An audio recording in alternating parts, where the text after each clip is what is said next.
Assalamualaikum warahmatullahi wabarakatuh.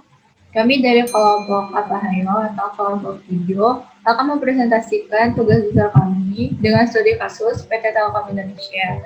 Kelompok 7 beranggotakan dari saya sendiri, Salsabila Zarani Amril dengan NIM 12021942228. Reviola Antadila 12021943440. Saya Skartamara Indira Paramesti dengan NIM 1202194317. Dan saya Muhammad Noval Wirawan dengan NIM 12021193309.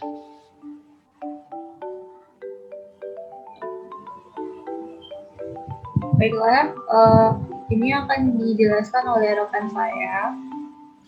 Baik, saya akan menjelaskan sekilas tentang PT Telkom Indonesia.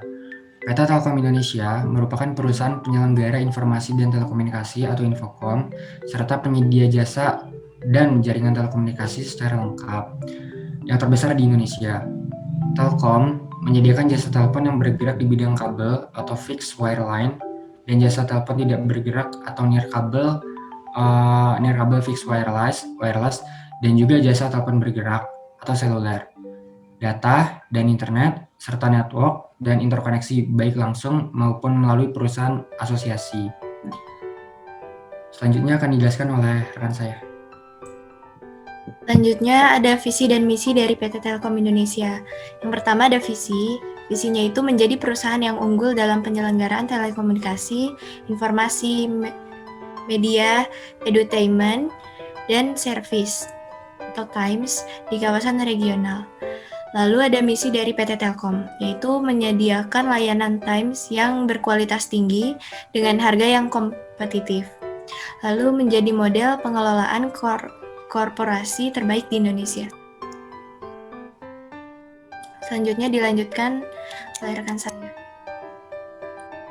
Baiklah, pada value chain terdapat super activity, di mana terdapat frame infrastruktur, yaitu melakukan transformasi menuju bisnis digital, memperkuat infrastruktur broadband baik secara coverage maupun kapasitas, melakukan ekspansi internasional.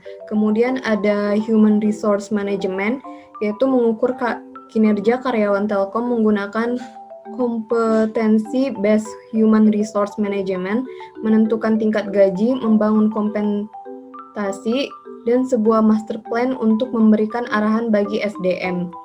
Mengembangkan kepemimpinan dan pembinaan karyawan, melakukan pencapaian corporate strategic goal, mengurangi kesenjangan kompetensi karyawan melalui penilaian dan evaluasi CBARM, memberikan penghargaan kepada karyawan yang berprestasi guna memotivasi dan terpacu dalam melakukan roda aktivitas. Kemudian teknologi, membangun jaringan akses berbasis fiber optik, membangun fiber to building untuk membangkitkan bisnis fixed line, membangun 15.556 BTS dengan 75% BTS 3G dan 4G, membangun 170.000 tidak akses Wi-Fi, nantinya menjangkau seluruh wilayah Nusantara.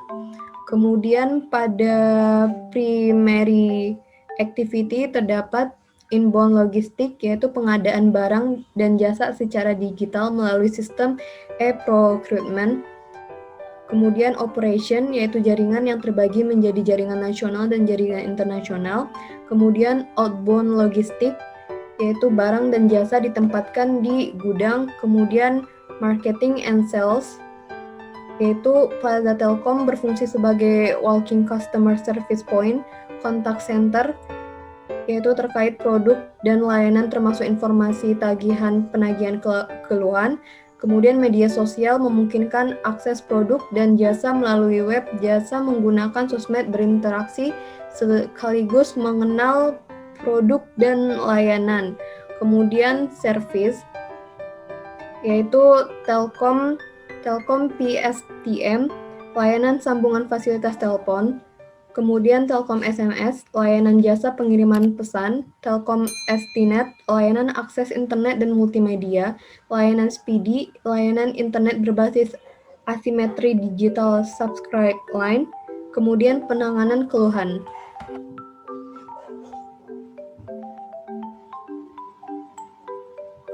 Selanjutnya, portofolio. Yang pertama adalah procurement, importance 85%, health 60%, feasibility 75%. Yang kedua, infrastruktur management, importance 40%, health 45%, feasibility 65%. Lalu, customer relationship, importance 65%, health 70%, dan feasibility 85%. Yang keempat ada handling project, importance 60%, health 40%, feasibility 40%. Terakhir ada maintenance, importance 75%, health 55%, dan feasibility 75%.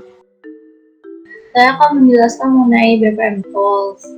Pertama-tama saya akan menjelaskan mengenai website yang sama kayak ini. Saya memakai demo BPM Io, dan berikut ada beberapa tools yang terdapat di dalam sini.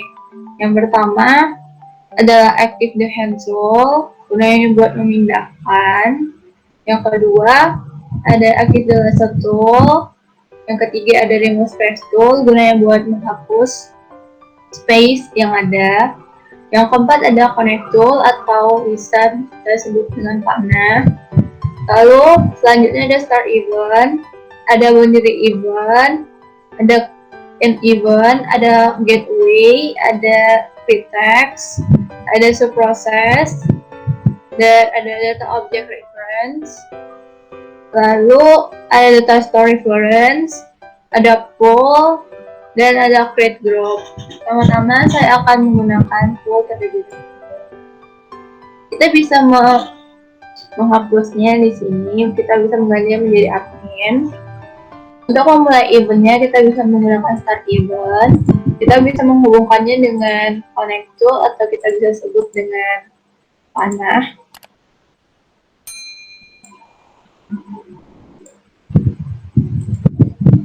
Kita tulis di sini, eventnya adalah input data. Kita bisa menambah poolnya.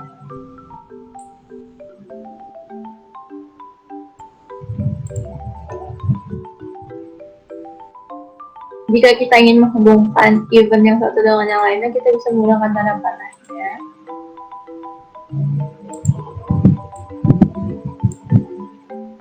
Lalu kita menambahkan teks yang lain buat event selanjutnya.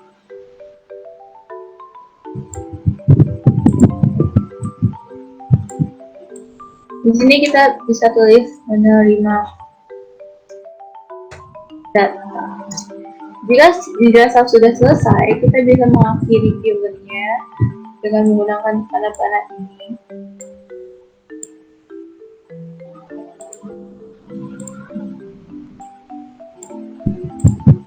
Nah, kita bisa menggantinya menjadi teknisi.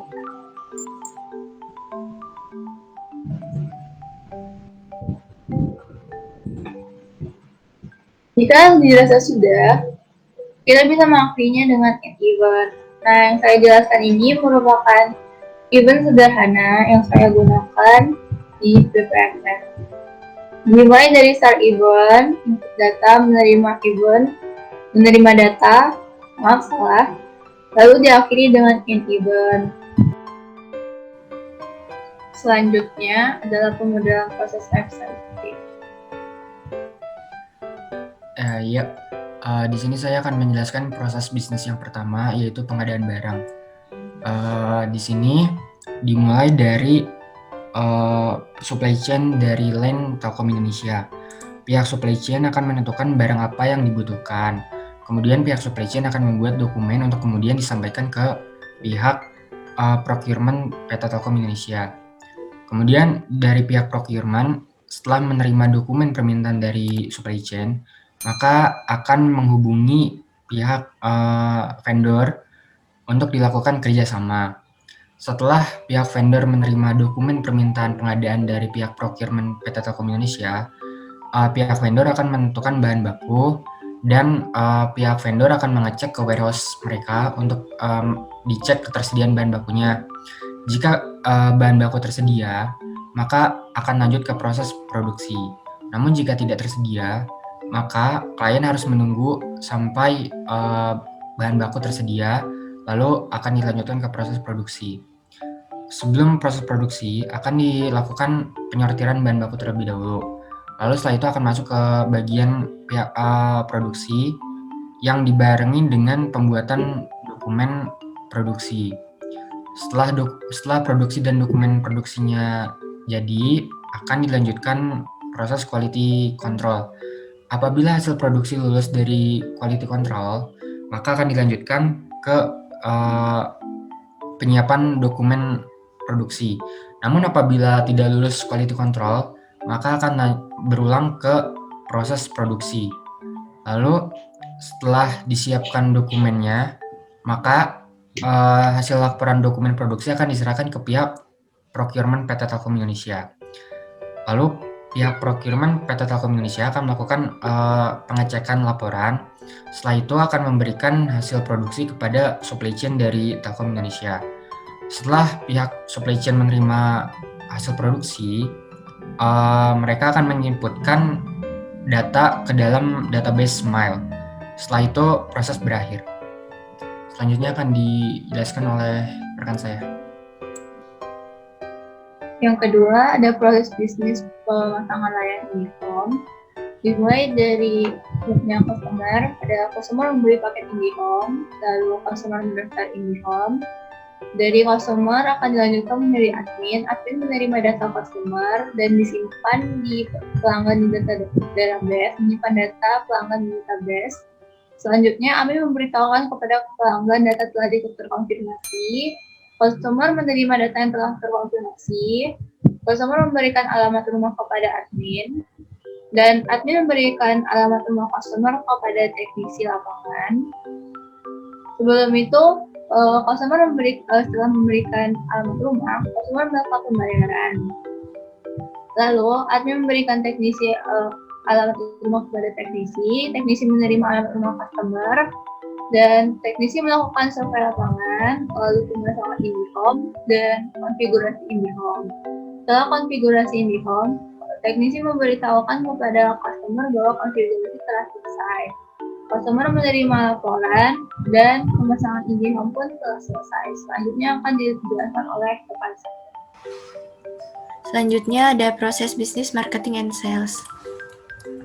Itu yang pertama, pada line admin, publisher, advertiser, dan agensi dipertemukan, lalu meneliti barang yang akan diiklankan. Lalu anak perusahaan membentuk tim untuk advertising. Nah, pada employee itu selanjutnya memesan layanan untuk menghasilkan barang advertising. Lalu memberikan contoh produknya. Selanjutnya itu menunggu selama 3 hari untuk memilih produk. Lalu pada line produksi itu nanti mengecek stok terlebih dahulu. Jika tersedia, itu lalu mengefektifkan biaya promosinya. Lalu employee terjadinya komunikasi advertising yang terukur. Lalu pihak admin memberikan uang muka. Setelah itu dilanjutkan dengan penyelesaian pembuatan produk. Setelah jadi, kondisi barang diperiksa. Lalu pada line penjualan, membangun reputasi brandnya.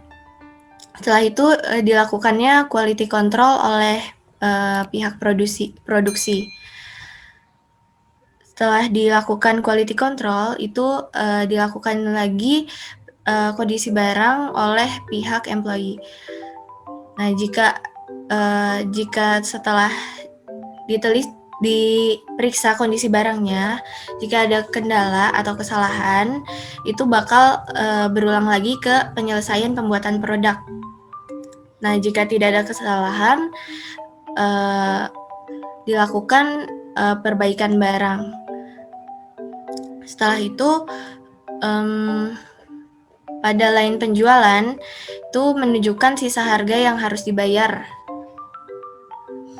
Lalu pihak admin melakukan update pada database. Lalu barangnya diterima. Setelah barang diterima, itu akan dilakukan update database oleh employee. Setelah itu selesai. Selanjutnya yaitu proses bisnis 4, penanganan keluhan pelanggan. Dimulai dari line humas, yaitu humas membuat baris baru keluhan. Kemudian pencarian data keluhan yang diambil dari line customer. Kemudian humas mengkategorikan data keluhan yang terdapat pada line customer. Setelah mengkategorikan data keluhan,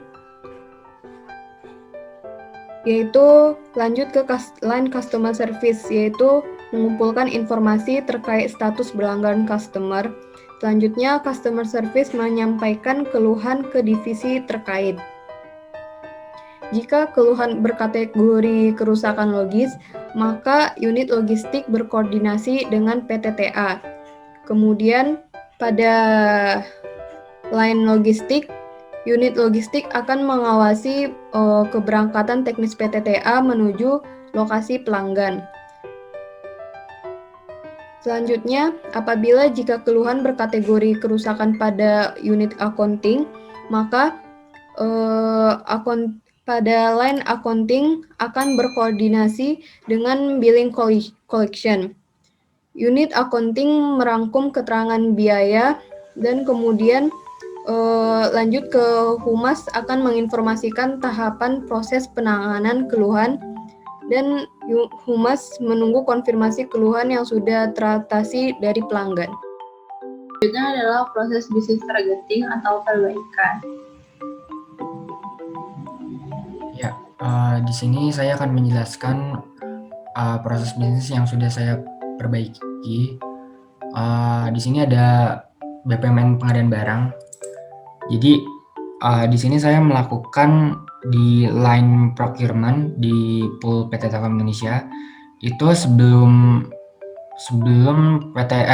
procurement mencari vendor itu procurement akan mereview dulu kebutuhan pengadaan.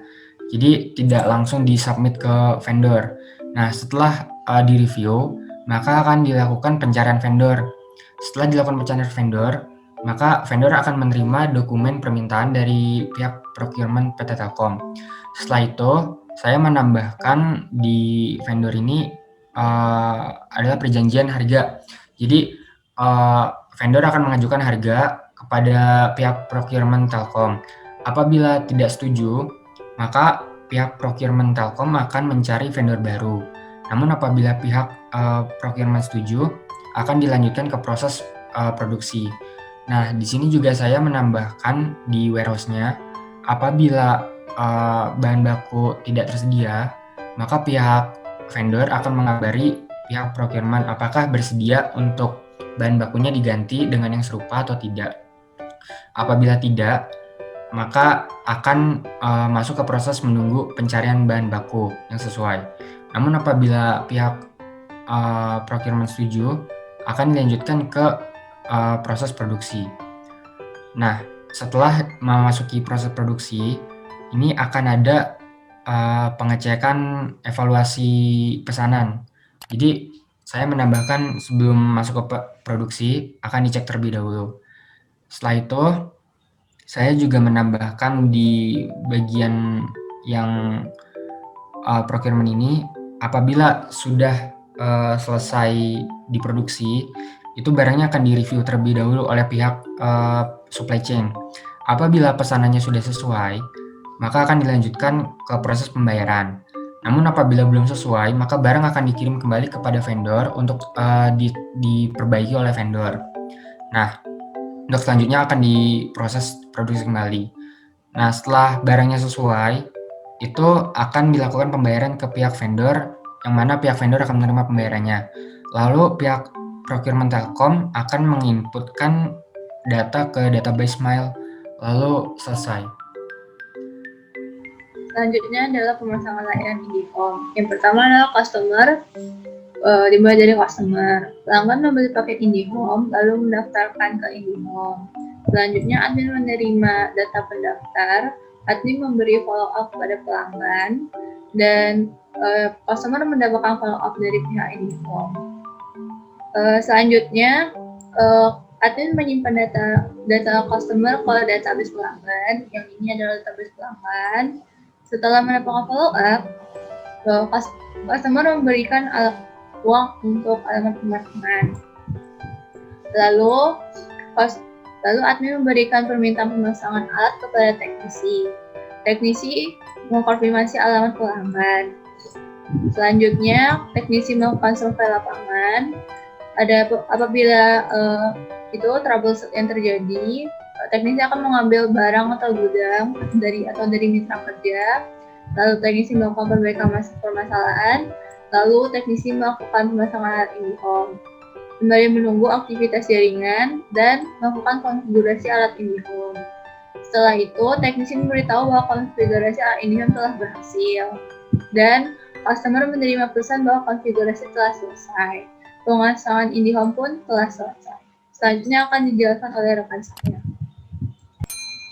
Selanjutnya perbaikan untuk marketing and sales. Yaitu yang pertama, saya menambahkan notasi paralel untuk menghubungkan beberapa aktivitas yang akan dilanjutkan dengan aktivitas memesan layanan untuk menghasilkan barang advertising. Lalu saya menambahkan opsi keterangan ketersediaan stok barang pada line produksi. Jika tidak tersedia, maka akan dilakukan pemesanan layanan untuk menghasilkan barang advertising kembali. Lalu saya juga mengubah notasi eksklusif menjadi notasi paralel untuk menghubungkan beberapa aktivitas yang akan dilanjutkan dengan aktivitas penyelesaian pembuatan produk.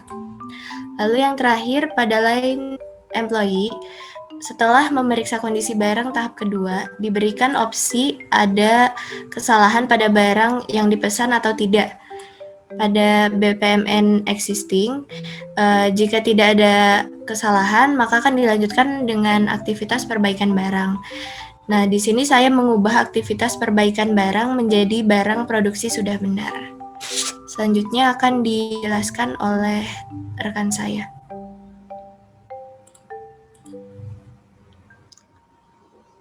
Selanjutnya, perbaikan dari proses bisnis 4, yaitu penanganan keluhan pelanggan.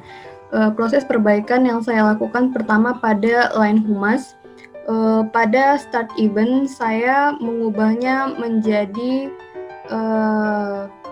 time start event karena proses yang dipicu oleh waktu. Kemudian pada task membuat baris baru keluhan ditambah data store untuk menyimpan data-data. Kemudian pada line customer service, setelah mengumpulkan informasi terkait status berlanggan customer, dilanjutkan menyampaikan keluhan ke divisi terkait. Ditambahkan timer event pada event based gateway, di mana adanya tenggat 7 hari dalam menangani keluhan tersebut, dan setelah 7 hari akan dilaporkan ke unit SDM, kemudian akan diulangi lagi. Customer service akan menyampaikan keluhan ke divisi terkait. Kemudian pada line logistik, saya menambahkan task mengkoordinir ROC dan WOC setelah task mempersiapkan seluruh unit terkait jaringan. Sekian dari saya.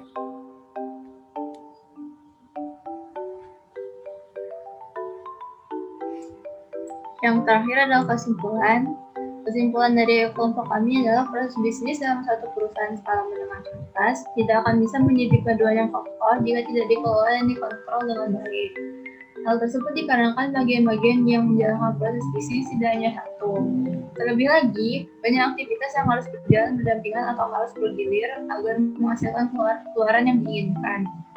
Maka dari itu, muncullah satu bidang studi manajemen proses bisnis yang berguna untuk mempelajari secara khusus terkait proses bisnis, mulai dari perancangan hingga pengimplementasian dan proses monitoring setelahnya.